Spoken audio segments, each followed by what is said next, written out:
Hi, I'm Katie. I'm a midwife and lactation consultant, and in this breastfeeding series, I'll be answering the most frequently asked questions around breastfeeding in the first hours, days, and weeks.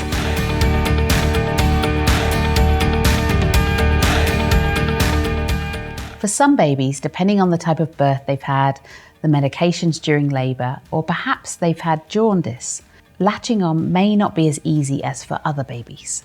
For most babies, this period of not latching on only lasts a few days, and then all of a sudden they latch on as if nothing had ever been a problem before.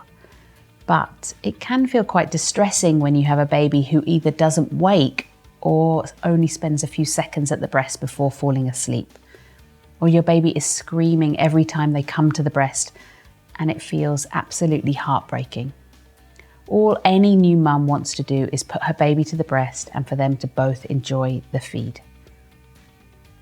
So what helpful tips may help babies latch better at the breast? Number 1, seek good support from a breastfeeding specialist. This is the most important tip. Finding someone who has experience and knows what they are looking at is worth their weight in gold. Number 2, skin-to-skin contact. Holding your baby in skin-to-skin contact is one of the most powerful things we can do to help settle our babies, settle our stress levels, and settle our minds. As we look at, smell, and snuggle into our babies, we release the hormone oxytocin, known as the love hormone. This hormone helps to reduce both our own and our baby's stress hormones. It reduces crying and pain in babies, and it helps them tap into their natural instincts to search and find the breast. When you hold your baby for long periods of time in skin-to-skin contact, it really helps get breastfeeding off to a good start. And it's such a simple thing, yet so important to do. Spending time just hanging out together, watching and observing your baby can really help them to feel calm enough to start latching at the breast. This is not just a nice to do. There is a huge amount of science behind how important this is for both mum and baby. So don't leave this out when you're trying to get your baby to latch better at the breast. Number 3, try different feeding positions. Here are some of the feeding positions you might want to try. Laid back breastfeeding position, or also known as biological nurturing. And this is when a mum would recline back in the sofa or on the bed, not fully laying down, but reclining. And we would hold our babies in this more vertical position, supporting them behind their shoulders and their bottoms. And what we'll see is that our babies will actually use their arms and their head and their bodies to find their way to the breast and attach. And then remember to take a deep breath or 3 and relax those shoulders. This can be a really great position for helping babies to latch on. Another position can be what's known as koala style, which is a kind of cute name.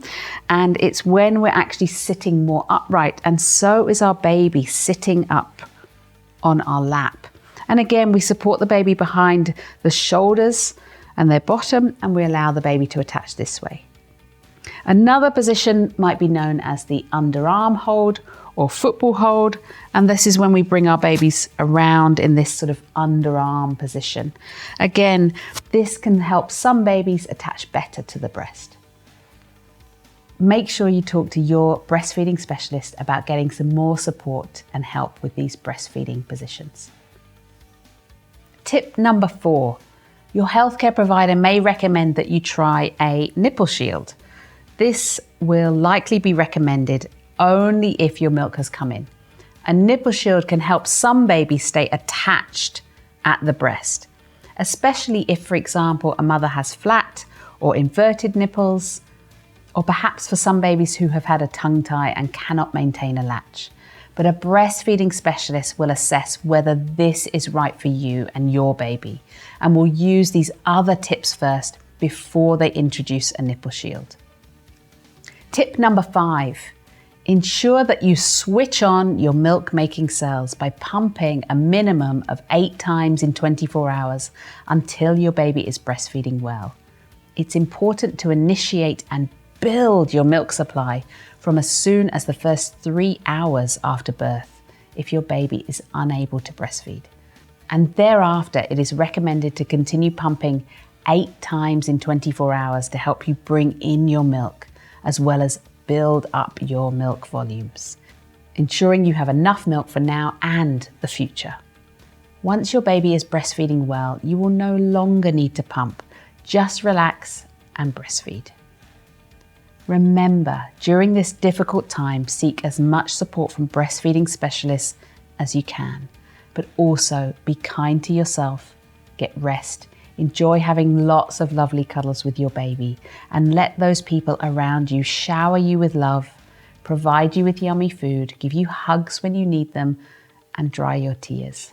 Know that it's normal to feel emotional ups and downs when things feel like they're not going quite to plan. Give it time and just take things one feed at a time. For more support and tips in our lactation video series, please see our other videos.